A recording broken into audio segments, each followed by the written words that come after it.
नमस्कार, मी अर्चना गावकडच्या रेसिपी या चॅनलवर तुमचं स्वागत। आज मी तुम्हाला छान अशी फटाफट बनणारी भाजी दाखवणार आहे। एकदम घाईत असाल तर एकदम सोपी रेसिपी आहे। तर पूर्ण व्हिडिओ पहा, रेसिपीला सुरुवात करूया। आता इथे मी मध्यम आकाराचा कांदा असा किसून घेतलेला आहे। टोमॅटो ही मध्यम आकाराचा टोमॅटो असा किसून घेतलेला आहे। तर हे सगळं साहित्य तुमच्या प्रमाणानुसार घ्यायचं आणि बारीक शेव घेतलेले आहे। तेल टाकायचं। यामध्ये आता हे बारीक किसून घेतलेला कांदा तेल टाकल्यानंतर गॅस कमी करायचं। कांदा व्यवस्थित परतून घ्यायचा। कांद्याला गुलाबी रंग आलेला आहे। यामध्ये आता किसून घेतलेला टोमॅटो व्यवस्थित असा परतून घ्यायचा।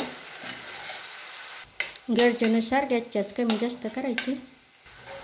आता इथं अद्रक, कोथिंबीर, लसूण बारीक वाटण करून घेतलेलं आहे ते टाकायचं। व्यवस्थित असं परतून घ्यायचं। कच्चेपणा जाईपर्यंत परतून घ्यायचं। यामध्ये हळद, घरगुती मसाला, काळं तिखट आवडीनुसार, छान रंग येण्यासाठी लाल मिरचीची पूड, लाल तिखट। गॅसच कमी करायची आणि व्यवस्थित असं परतून घ्यायचं। हे व्यवस्थित परतून झालेलं आहे। बाजूने तेल सुटलेलं आहे। गॅसची एकदम मंद ठेवायची। सुरुवातीला थोडंसं पाणी टाकायचं।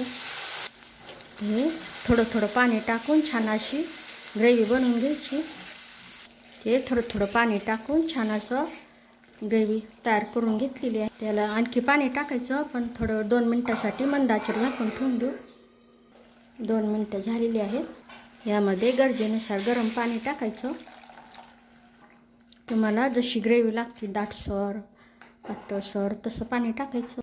गॅसच वाढवलेली आहे। थोडीशी उकळी येऊ द्यायची। याला काही सेकंद अशी उकळी आल्यानंतर गॅस बंद करून टाकायचं। अशीच ग्रेव्ही राहू द्यायची, कारण थोडीशी थंड झाल्यानंतर लगेच असं घट्ट व्हायला सुरुवात होते। यामध्ये आता ही शेव टाकायची। गॅस बंद करून टाकायचा। बारीक कट केलेली कोथिंबीर। हा एकदम छान अशी टोमॅटो शेवची भाजी तयार झालेली आहे। नक्की बनवा। कशी झाली तेही कमेंटमध्ये सांगा। अशा माझ्या सोप्या पद्धतीच्या रेसिपीज तुम्हाला आवडत असतील तर माझ्या चॅनलला सबस्क्राईब करा, रेसिपीला लाईक करा।